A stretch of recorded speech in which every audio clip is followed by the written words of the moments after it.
Okay sir, media మిత్రులందరూ నమస్కారం. ప్రభుత్వం కాంగ్రెస్ పార్టీ ఆనాడు అడ్డగోలుగా హామీలు ఇచ్చి ప్రజల్ని మభ్యపెట్టి అధికారంలోకి వచ్చి ఆ హామీలు నెరవేర్చడానికి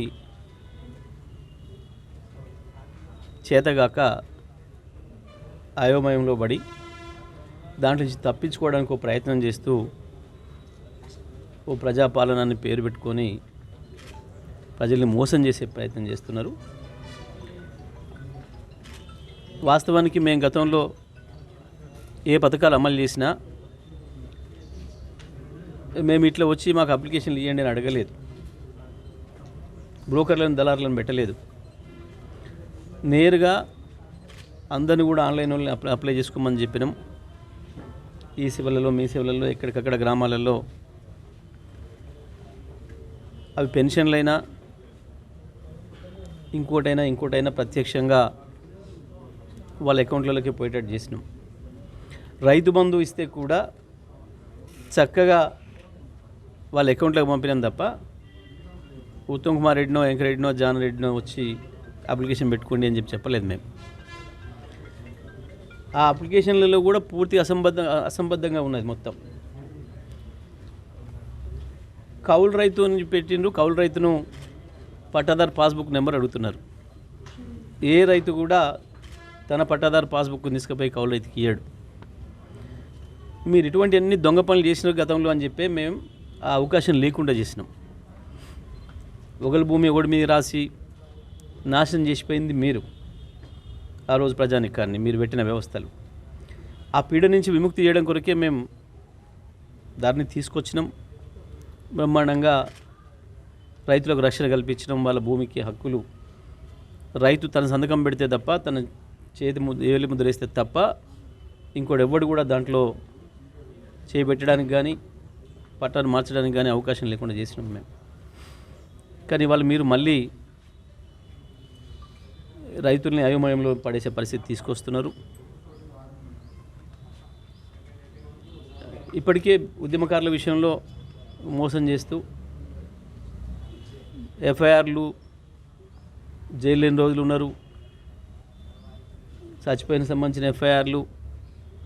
ఆ రోజు మీరే మోసం చేసి మీ పోలీస్ అవ్వాలా, మీ ప్రభుత్వం ఎఫ్ఐఆర్ చేయని కూడా చేసింది ఉద్యమకారులకు సంబంధించి.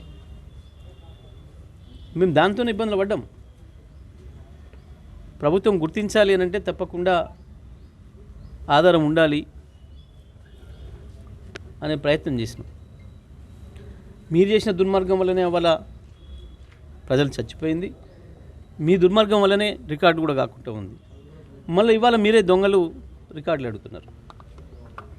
ప్రజల్లో స్పష్టంగా కనబడుతుంది, ఉద్యమకారులో కూడా అది కనబడుతూ ఉంది. ఇప్పుడు ఇవాళ ఏం చేస్తుంది ప్రభుత్వం, మళ్ళీ మనం మోసం చేయడానికి ప్రయత్నం చేస్తుందన్న విషయాన్ని ఉద్యమకారులు కూడా అర్థం చేసుకుంటున్నారు వెంటనే.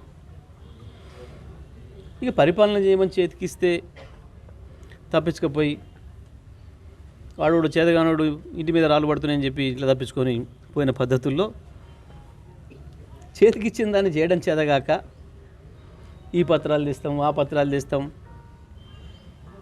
ఒక్క పత్రానికే ఆగమాగమైనరు, తోక ముడిచిండ్రు. మీరు రాసుకున్న పత్రం మీకే అర్థం కాలే.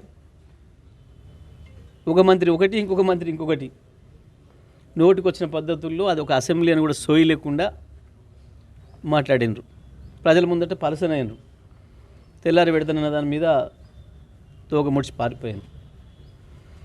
మిమ్మల్ని పత్రాలు అడుగుతలేరు, ప్రజలు పథకాలు అడుగుతున్నారు. తెలంగాణ ప్రజలకు మీరు ఏదైతే హామీలు ఇచ్చిండ్రో, గ్యారంటీలు ఇచ్చిండ్రో,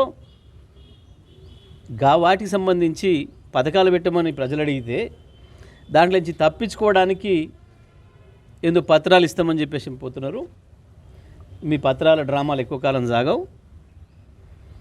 తెలంగాణ ప్రజలు అప్పుడే అర్థం చేసుకుంటున్నారు, తెలుసుకుంటున్నారు, జరిగిపోయిన మోసాన్ని గుర్తిస్తున్నారు. ప్రజలేం వదిలిపెట్టారు మిమ్మల్ని. మీరేందో పిచ్చికలలుగా అంటున్నారు, ఏందో పత్రాలు తీసుకొని మా వెనకాల పెడతామని చెప్పి.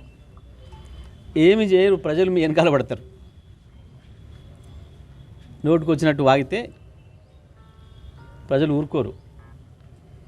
చేయండి, దమ్ముంటే నల్గొండ జిల్లాను మేము చేసిన దాంట్లో 10% చేయండి. 60 ఏళ్ళు మీరు నాశనం చేసిపోయిన ఈ జిల్లాను వ్యవసాయ రంగంలో ఎట్లా నెంబర్ 1 చేసినామో, భారతదేశంలోనే ఒక నెంబర్ 1 జిల్లాగా చేసినామో వ్యవసాయ ఉత్పత్తిలో చేయండి. మీకు దమ్ముంటే ఇంకేం చేస్తారో కొత్తగా. మేము సాగులోకి తెచ్చినంత భూమిని కనీసం సాగు చేయిస్తే చాలు మీ ముఖాలకి. మేము సాగులోకి తెచ్చిన భూమిని మీరు కొనసాగిస్తే చాలు. మీరు పెట్టిపోయిందే కదా దొంగ టెక్నాలజీ ఎస్ఎల్బిసికి చేయండి. మీ నాయకుడు పెట్టిపోయిందే బువా చేయాలి. ఇప్పుడు 2 మంత్రులు, నేను ఒక్కనే అన్నాడు 10 ఏళ్ళు, మీరిద్దరు. మా హయాంలో జరిగిన అభివృద్ధితో ఇక మీరు ఎంత చేస్తున్నారో చూస్తే నల్గొండ జిల్లా ప్రజలు కూడా తేడా గమనిస్తారు. చెత్తవాగుడు సోలువాగుడు కాదు, పని చేసి చూపించాలి. మేము ఎప్పుడు సిద్ధంగానే ఉన్నాం. 60 ఏళ్ళ మీ నిర్వాహకం ఏందో, 10 ఏళ్లలోనే రైతాంగం ఎట్లా సంతోషంగా ముందుకు వచ్చి ఉన్నారో, వ్యవసాయం ఎట్లా జరిగిందో ఈ జిల్లాలో, ఇక ఇప్పుడు మీరు పెట్టే వార్తలు ఏందో అన్నీ కూడా తెలుస్తాయి. చేదగాక పారిపోయి తప్పించుకొని 9వ తారీఖు కదా మీరు చెప్పింది డేటు మీ ముఖ్యమంత్రి గారు. రైతులారా ఎవరైనా తెచ్చుకోకపోతే ఇప్పుడే వెళ్ళి తెచ్చుకోండి అర్జెంటుగా 2 లక్షల లోను. 9 నాడు వచ్చి తీసుకపోండి. కోసి తిరిగి కదా కోతలు.